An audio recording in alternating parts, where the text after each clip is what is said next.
All aboard the California Zephyr.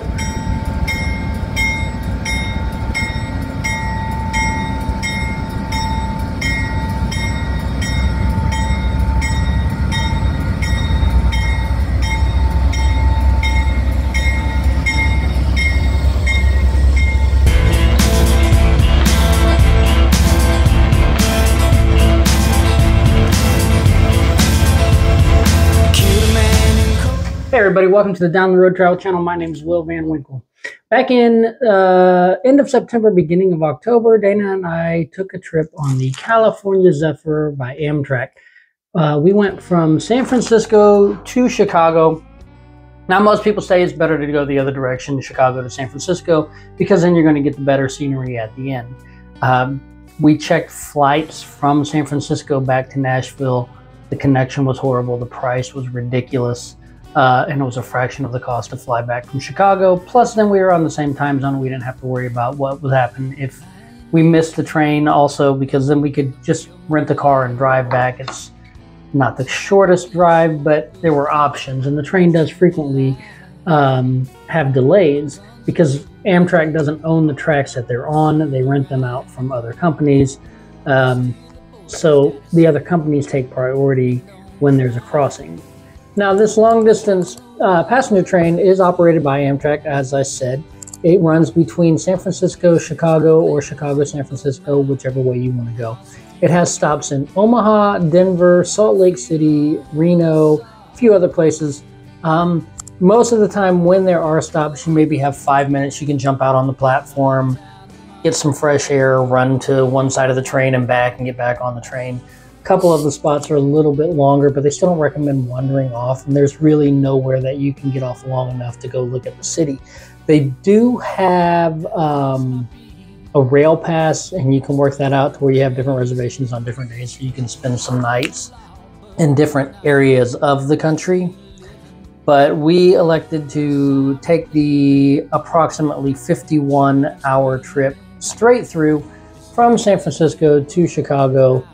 And it was a great ride. I mean, up in Nebraska, we were warned that the tracks were a little rough in Nebraska. We didn't think anything of it.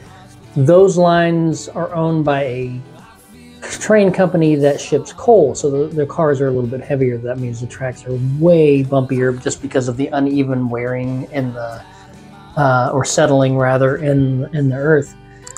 So that section of the trip was at night, and we were in a sleeper car, a roomette, and I was in the top bunk. The top bunk's a little bit narrow, and they have this little net thing, kind of thing, that keeps you from falling on the floor, and I was holding on to that for dear life in Nebraska, and that is the worst thing that I can say about the train. Everything else was great.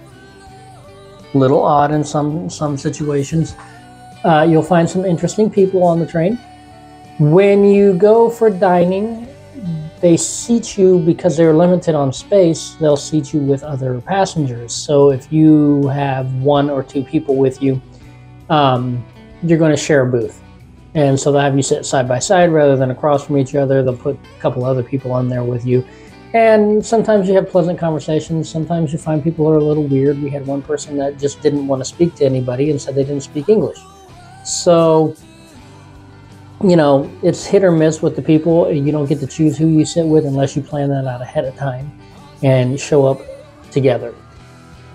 Now, this approximately 2,500-mile trip takes you through what is boasted to be some of the most scenic territory in the United States, and it didn't disappoint. There are some areas that you can't get into unless you're either A, on the train, or B, taking a kayak trip through the area, and that's mainly in Colorado. That kayak trip tends to last about 5 to 7 days. So unless you are just really into kayaking, camping, and being on the river, for a lot of people that's miserable. Some people just can't handle that stuff physically due to mobility restrictions. So the train is a good way to get into these areas that you don't get to see. We went, as I said, at the end of September, beginning October. The leaves were starting to change, but they weren't completely changed yet. But it was a spectacular view, and I would highly recommend this trip for anybody looking for something different And it wasn't that expensive. So when you get the roomette, meals are included. We had flat iron steak, we had chicken, we had burgers, French toast for breakfast. So the food isn't horrible. I think I'd give it a step above, say, airline food. It's not the best thing. You want to eat it every day, but for 2 or 3 days, it's not that bad. Sodas, I think one wine or cocktail is included with your dinner. And then, tip your staff, obviously. That goes for your car attendant all the way to your wait staff in the dining car.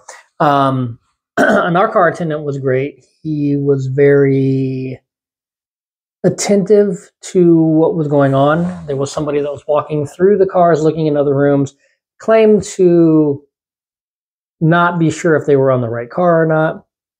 And so our attendant stopped him and questioned him. Now the guy kept walking and was ignoring him, so the situation was a little more difficult than it needed to be because of the way the guy reacted. Now, I'd say in 2022, the California Zephyr carried almost 300,000 passengers, which was an increase of about 57% from 2021. So people are finding out about it. I learned about this years ago, and the coach fare going all the way to New York was only about $300. Price has not changed. Now, in coach, meals are not included. You have to pay extra for your drinks, for everything that you get. But with the rooms, the roomettes, and the family rooms, meals are included. Drinks cost extra if you're getting something in between mealtime. So we wound our way from San Francisco via bus to Emeryville.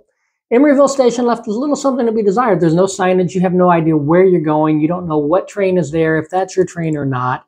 And you have to stand in line. It's a very long line, very slow-moving line. Think DMV. And the people are very rude. Again, think DMV. So you can't get a lot of information. And so there could be a little bit more going on at the Emeryville station so that you know that you are getting on the right train. Because I'm not sure if there's multiple trains that leave from there, multiple passenger trains. I do know Amtrak offers other services, the California Zephyr, the Texas Eagle, just to name a couple. So there is the possibility that there might be other trains running through there. I don't know for sure. I know. Snack bars downstairs in that car. You're grabbing the coaches. Restrooms are located downstairs in the coach cars. Pass from one car to another. Pass on the upper level. We load our coaches by destination. Not every car opens every stop. So make sure it's the proper car. Also, at the center of every coach car by the stairwell, got a copy of our schedule posted with all of the fresh air book breaks up. The California Zephyr was inaugurated in 1949, discontinued in 1970, and obviously it is running again. I believe Railpax, later to be renamed Amtrak, resurrected it in late 1971. There were a lot of train buffs on the trip. Some people just looking for inexpensive transportation. So now let's talk about the roomettes. We had the roomette. I've heard a lot of times that it's very small and uncomfortable for one person, much less two people. But watching those videos, I've seen people taking huge suitcases with them. They do have places at the downstairs section of the car when you board to store luggage, larger pieces of luggage. We just brought backpacks. It was a 2-day trip, 2.5-day trip. And then 1 day in San Francisco for us, and you can watch that 8-hour in San Francisco video that is up on YouTube right now. Just click on my channel name and you'll find it right there. By the way, this is a good time to remind you to subscribe to our channel, like the videos, and leave any comments that you have on our videos. So I'm not gonna lie, the roomettes are small, but they're not too uncomfortable. You get reading lamps, there's volume control, there's individual temperature control, but these are obsolete. They no longer work. They do have a place to hang your clothing. These stairs/shelves Now, I did find being on the top bunk that you're going to need the entire step for your footing, because that train hits a bump while you're trying to climb up there, and if you don't have your foot completely on the thing, you're likely to stumble and fall. So make sure you keep those clear when you're at least getting up and down from the top bunk. There's coffee in the car on the top floor, and I think they keep that going until about 11 a.m. Water is provided, and you can get a bottle of water anytime you want. If they're out, just let your car attendant know, and they'll replenish that for you. The roomette is roughly 3.5 feet by 7 feet long. So it is cramped. Again, we just had backpacks with us. So we were able to put them underneath the seats when they were folded out to beds, over off the stair area. And there were a couple of hooks and things like that that we could hang our stuff on as well. So it didn't feel like it was too cramped to me, but we also do a lot of traveling in an RV, so we're used to smaller areas. So maybe if it's just you're comparing it to a hotel or house or something like that, it's just a little small. Now, if you're looking for the height of luxury, this is not it. These trains are old, they're dingy. I wouldn't call it dirty per se, but I didn't see a vacuum run one time while we were there. And when we got to our destination in Chicago, basically they wanted to have the rooms turned over already, because as soon as we got off, they were going to start boarding. So I don't know how much time they have in between, but I don't really see them going through and disinfecting things and running vacuums and stuff like that. So it's a little dingy, it's a little dirty, but it doesn't feel gross by any means, but it's definitely not 5-star quality. The California Zephyr crosses a continental divide by way of a 6.2-mile tunnel under James Peak called the Moffett Tunnel. The tracks follow the Colorado River at some parts, goes through Winter Park Resort, Ruby Cabin, Grand Junction, Colorado, and then it enters into Utah. As it enters into Utah, it begins to follow Interstate 80, so you can see the interstate from the train in lots of areas. There's sections where you can see wild horses, bighorn sheep. We didn't see any wildlife. It just seemed to be the wrong kind of year, the wrong time of day. I hear that it's better going from east to west for that kind of thing. So the stops are Emeryville, which is where we got on. Now, again, you take a bus from San Francisco to Emeryville. Martinez, California, Davis, California, Sacramento, Roseville, Colfax, Truckee, California, which is a nice, interesting looking small town that we actually want to go visit sometime, because it looked like there might be some historical information there. Reno, Nevada, Winnemucca, Nevada, Elko, Salt Lake City, Utah, Provo, Utah, Helper, Green River, Grand Junction, Glenwood Springs, Granby, Fraser, Denver, Colorado, Fort Morgan, Colorado, into Nebraska, where you stop at McCook, Holderig, I don't know if I'm saying that right, Hastings, Lincoln, Omaha, which we were at Omaha in the middle of the night, Creston, Osceola, Iowa, Ottumwa, Iowa, Mount Pleasant, Burlington, Iowa, Galesburg, Princeton, Naperville, and Chicago, Illinois. Some of those spots, like I said, many of those are just like quick little stop, let people on, and then take off again, and there's not even enough time to get out. Some of those you have like 5-10 minutes. A couple of them had a little store right there on the platform that you can run into and get something to drink.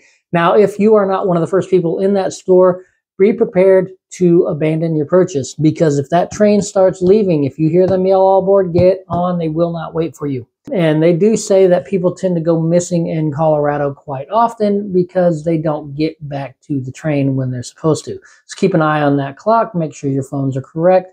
Check with your car attendant or conductor or whoever to see what time they've got, so that you're not running off their schedule. Now, here's something that I heard a lot of complaints about while we were on the train, which I don't understand why, because the scenery is so amazing that you really didn't need it, but there are a lot of areas where you have absolutely no internet, no data, no mobile phone service at all. Now, the train doesn't have its own internet, so when I say internet, I mean on your phone or on your personal device. And there's no towers anywhere near there, so you're going to run into sections where you have absolutely no phones. And it's not necessarily a bad thing to get off the grid every once in a while. We booked our trip via the Amtrak website. It's very easy to understand. You had choices between coach class and roomettes on there. Once you booked, you could then upgrade to the rooms or the family rooms. We were told that one side of the train has better scenery than the other side of the train. We actually found that to be false. They both had great scenery, just really depend on where you were at when you were there. So one side of the train versus the other is not going to make a big difference. What will make a big difference is where you're located on the car. Now, the family rooms were on the bottom towards the end on either side. And it's actually really weird because bathrooms, the public restrooms are right there, and then there's the car. So if you got your door open, then people can look right into your room because it takes up the entire length of the train. It has 2 sofas by day, 2 upper and 2 lower berths by night. Meals are included in that. It has a private restroom and a shower. It's got the 2 big picture windows, and then I think there's a small one on the other side. They say it sleeps 2 adults and 2 kids between the ages of 2 and 12. So if you have older kids, you're going to need an extra room or a roomette or something like that if you want to trust them on their own.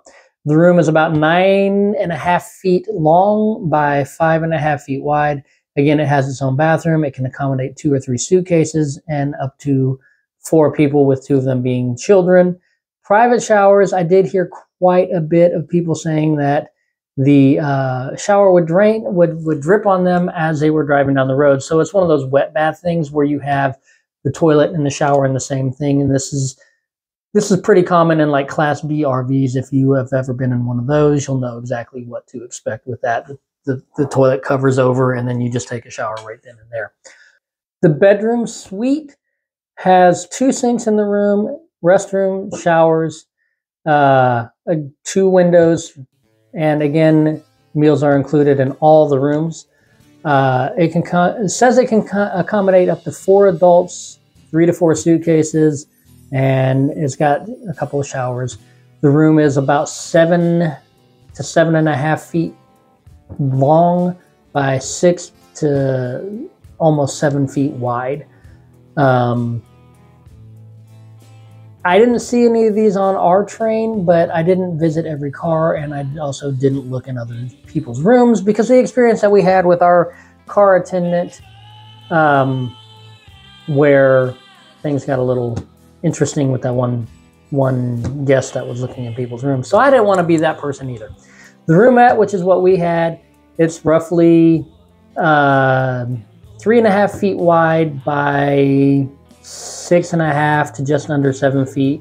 Says it can accommodate 1 or 2 suitcases. Really was no room for suitcases. 2 adults, no problem. We fit comfortably. There's no restroom in the roomettes. There's no sink in the roomettes. There are restrooms in multiple places in the car itself.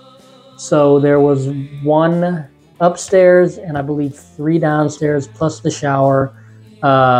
The shower was not the cleanest, so we kind of roughed it on this trip. And again, the top bunk is a little bit narrow, so when you're going through some of those rougher areas, just be prepared to hold on. You're not going to get a lot of great sleep that night. Now, this does say that there was 1 other bedroom type, and it's supposed to have double the room of the roomette. This is called the bedroom. In-room sink, restroom, shower, meals, picture window, 7 to 7.5 feet long, 6 to 7 feet wide. And it can accommodate 2 adults, 2 suitcases, and it does have the restroom and the room in-room shower. And again, these are going to be like the Class B RVs where you've got the sit bath, the wet bath. Now, the basic price for coach class, which you're sitting next to people and you do have assigned seats and you need to be in those assigned seats because whenever they stop and let new people on, if you're not in your seat, you may be in somebody else's seat, and they will remind you that many times while you're on the train. That starts at from Chicago to California or vice versa. Starts at about $141 per person. with the sleeper cars starting at about $563. Again, the benefit to the sleeper car is you get a little bit of rest, you have privacy, you have meals included, you have an attendant for your car that can help you fold down your beds. We didn't touch our bed one time. The thing is, leave your door closed, but your curtains open when you go to dinner or lunch or breakfast or whatever it is, and your car attendant usually will change your room over for you depending on what time it is. So if it's dinner time, they'll typically change it over to the nighttime. If it's morning time, they'll change it up to the daytime so you can sit and look out those windows, see all that great, beautiful scenery. Menus do vary, so don't get your heart set on something. The one thing you will always find is going to be the signature item, which is the flat iron steak. The flat iron steak is not bad. Now, I got mine. It was cooked great. And, you know, tasted very, very good. I loved it. When Dana ordered hers the next day, we were having some problems with electricity issues. And so it seemed like they were running way behind in the kitchen, which it took a long time to get our food that day. So I'm pretty sure they were running way behind. But that had to do with the electricity issues. So it wasn't really cooked that well. She can't eat that much anyway. So, you know, she was able to eat just enough to where she was satisfied, not disappointed by anything. You can bring snacks on the train with you. You can bring drinks on the train with you. Just remember, everything that you bring is going to take away the room that you have, whether it's in coach, whether it's in a roomette, a room, or even a family room. Now, our trip was a one-way trip. We, again, flew out to San Francisco, spent the day there, took the train to Chicago, grabbed lunch, and then headed straight over to the airport. We took public transportation the entire time that we were on this trip. I think we had an Uber one time, just because the bus wasn't coming because it was a festival in San Francisco that we didn't realize. They have rail passes for commuters. They have rail passes for vacationers. They have rail passes just for California. So you've got your multi-ride pass. That's a 10-day, 6 rides. You've got your U.S. Rail Pass that gets you to hop off and hop back on at 500 destinations nationwide, and you can take 30 days to do 10 segments. Now, I'm sure there's some reserving in this because the train was full when we were on it, and from what we were informed coming from Chicago to California, it was full as well. And then the California Rail Pass I didn't even look into. They also have a auto train. So that means you can bring your car with you. And a lot of people do this going from Canada to Florida. Snowbirds, they don't have their own RVs or things like that. So they take the train from Canada down to Florida. They spend the summer down in Florida, or people wanted to go to Disney, jump on the train in, say, Washington or New York, and then go all the way down to Florida there. So that's another option if you really want to bring your car with you. From the moment we got on the train, all of our worries began to melt away. We had nothing that we had to worry about except for what time did we want to have lunch? What time did we want to have dinner if they offered multiple seatings that day? What did we want for lunch? Those kind of things. Now, you don't have to order your food until you get there. You can also have room service. You can dine in your room if you would like to. I will say that the fold-out tables that they have are very small. So if you've got 2 people and you're trying to eat on something the size of, say, a TV tray, it could probably get a little cramped. We had all of our meals in the dining car just so that we could get out and move around the train. That's something else that I would recommend. You know, go to the observation car, walk down to the cafe, which is downstairs in the observation car. You know, go back and forth on your car just to get some movement going, because you're basically sitting for 3 days, well, 2.5 days. And aside from those quick stops at the train station, you're not getting any fresh air either. So it's really important to get out on those fresh air stops that they call them, and to get up and move around. When you're in Nebraska in the rougher area, again, we were running late, so they were trying to make up time. So they're going a little bit faster. If they were going their normal speed, it may not have been so bumpy, but in that area, it was a little difficult to walk around trains.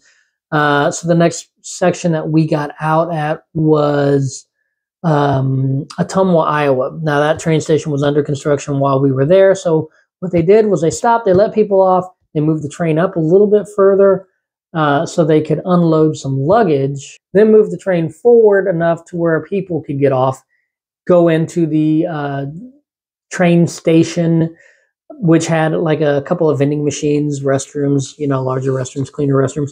And we got some drinks and we got back on the train. So it's not really a whole lot to see in Ottumwa, but they make a point to note that Ottumwa, Iowa was the birthplace of fictional character Radar O'Reilly from MASH. Because I guess Ottumwa doesn't have a whole lot going on. Let's face it, I've been to Iowa. My mother lives in Iowa. There's not a whole lot going on in Iowa. Now, if you're watching this and you are offended by that, please let me know in the comments and let me know what there is to do in Iowa besides the Corn Palace, which I don't even think is in Iowa, is it? It's in Nebraska. Anyway, I'll have to look that one up. All in all, it was a wonderful trip. The scenery was amazing. Sunsets were great. Sunrises were amazing. If there was anything that I would change, honestly, it would be a larger room, maybe, but it wasn't really worth the double in cost. Because when you jump up to those larger rooms, the price does increase quite a bit. Now, the roomette was worth it, in my opinion.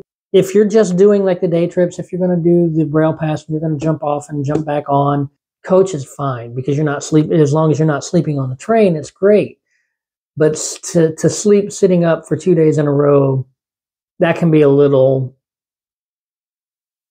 uncomfortable. Last time I did it, I was in my early 20s, leaving Houston, Texas, flying to Tashkent, Uzbekistan. I was in transit for about 50 hours. So about the same amount of time as a train trip. The entire time I couldn't find any places to lay down because I was in transit. So that whole situation is exhausting and it takes a lot out on you. This, with the roomette, it was a little more relaxed and it felt a lot more comfortable to me. Again, beautiful scenery. You can see the Colorado River. You can see the mountains. It's just, you realize how big the United States actually is. Again, you get to see stuff that you don't get to see anywhere else. So I would definitely recommend the California Zephyr. I would do it again in a heartbeat. Might go the other direction or take a different time so that I could see different scenery. As I said, we were in Denver. I think it's probably about 7 or 8 o'clock at night. So, it was dark. We were in Omaha at about 3 in the morning. We couldn't see anything. I mean, even if we could have even if we got off the train, we wouldn't have seen anything other than the train station because we didn't have the rail pass. Rail pass definitely seems worth it. We do have a friend that did that and took about 10 segments of the trip, and she highly recommended that to us. So we'll probably do that at some point, but not in the near future because we have so many different things that we want to see that we don't really want to repeat something that quickly. Having said that, we're about to go back to Disney again, but that's, something a little bit different, and my wife is a Disney nut, and I can't say that I hate it. So we'll be going back to Fort Wilderness in December, so make sure you check with us in January because those videos will be up then. If you like the music that I've used in the background, make sure you find it on your favorite streaming app right here on YouTube. Give me a comment, like the video, subscribe to the channel so that you know when new videos are coming out. Thank you for watching, and I will see you down the road. Let's hit the road.